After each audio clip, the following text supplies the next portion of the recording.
Right, okay, so going to carry on with the still life demo in a minute. I was going to just do just a shiny bit, but I thought maybe I'll do something with a bit of texture as well. So I'll pick the teddy bear, added a teddy bear to the still life today. Is that your teddy bear? It is my teddy bear, apparently. Although I don't really remember it, but so here you go. So I'll do a little bit of shiny and a little bit of that. That's good. So it's actually week 4 of the Still Life project, and I'm thinking perhaps we'll just, I'll go on to another subject next week. So although it's a 5-week month, I think maybe it'll break down to nice equal 4-week projects if I keep it that.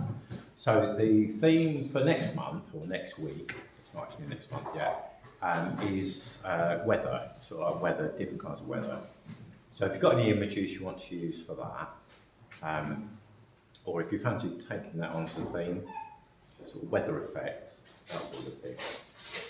So that's next month's project. If you still want to use any of the objects I've got here that I'm using, you know, if you're finishing still lifes off, just put the bits that I've brought in to one side, and I'll keep them here. For the rest I'm going to take home because we haven't got that much room here to store things. So if you're using any of these up there, like somebody was using this bottle here, so I'll keep this here for a couple of weeks till they're finished. But let's say the rest of them take up. So I'll do a little bit on shiny objects. It's very similar to what we did last week with the glass.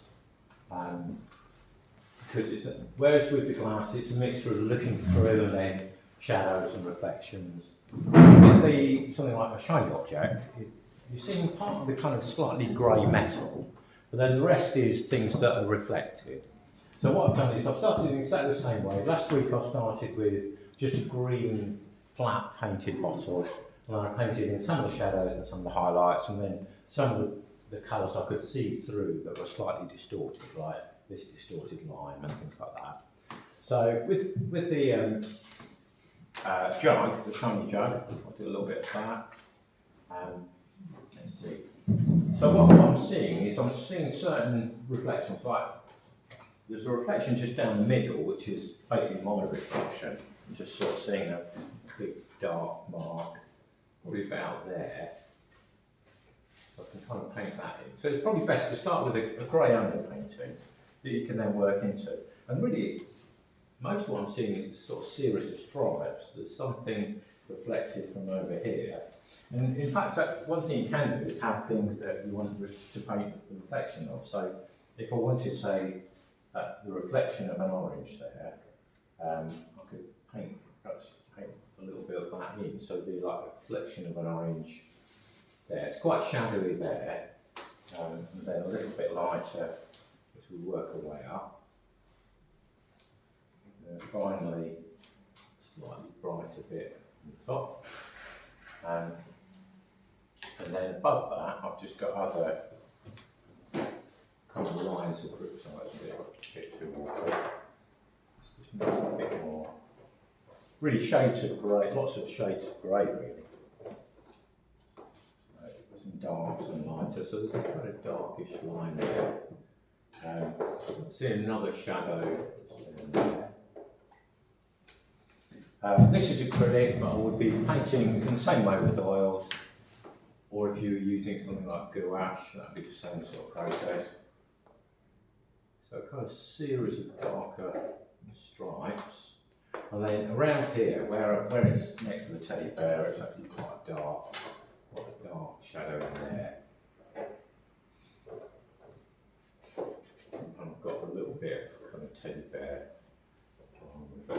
And then after that, it's a matter of putting in the highlights. So where I can see lighter areas, there's some slightly kind of yellowy orangey colours reflected. Looks like a series of those. So really going from darker colours to lighter colours. A bit yellowy. Yellow.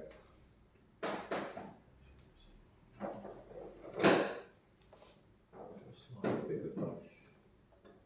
Like that. And then finally, it's just the very brightest highlights.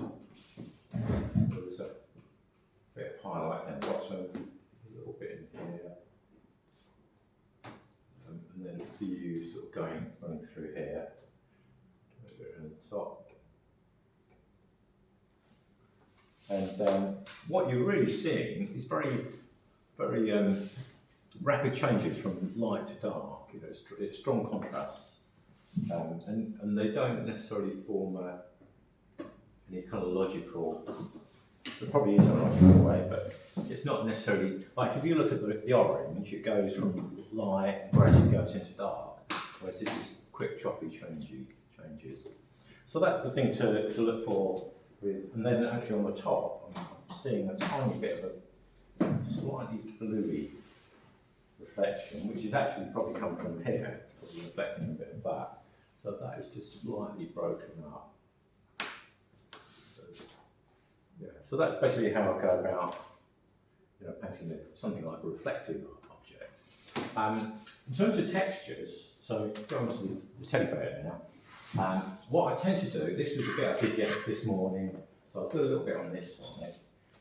Again, I tend to try and look for the light and dark areas to start with.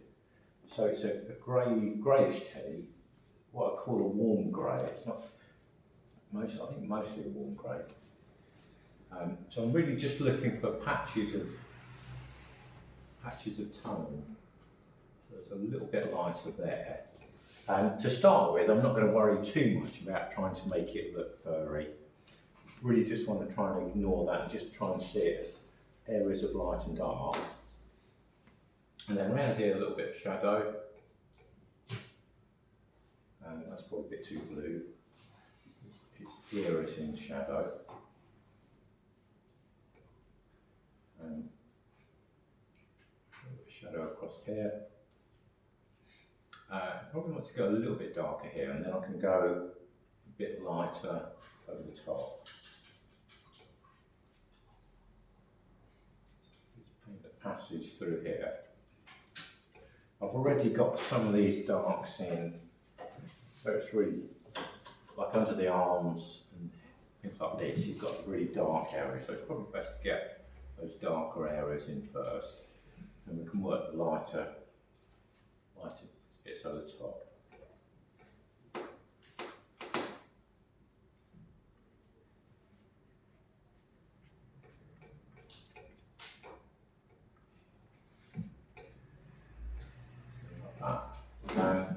Perhaps catching a little bit more light on this side, so just lighten that a little bit.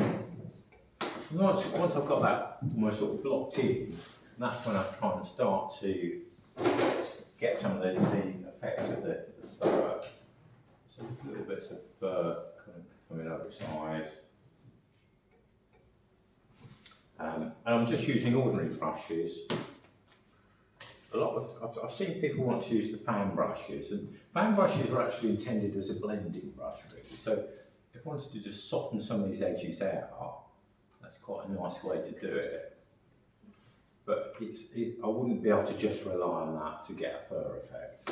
I don't think it would really work. I think it needs to be a bit more specific and just really look at where some bits are slightly lighter, and perhaps just use smaller brushes and just suggest a break-up of the texture. Bits in here that can go lighter, so a little bit lighter still.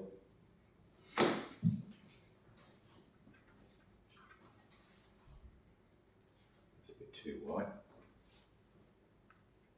Better.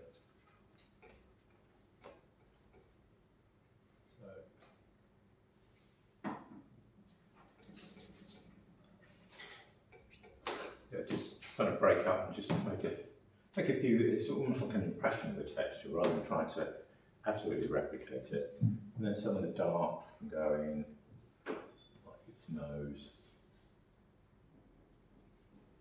Make that slightly darker.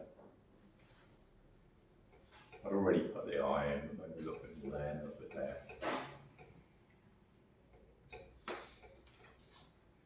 Is that? That teddy behind it really makes that all stand out. Yeah.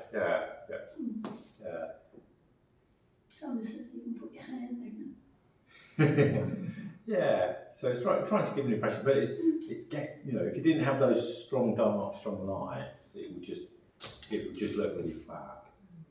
So although the texture is important, it's probably not the most important thing to be looking at.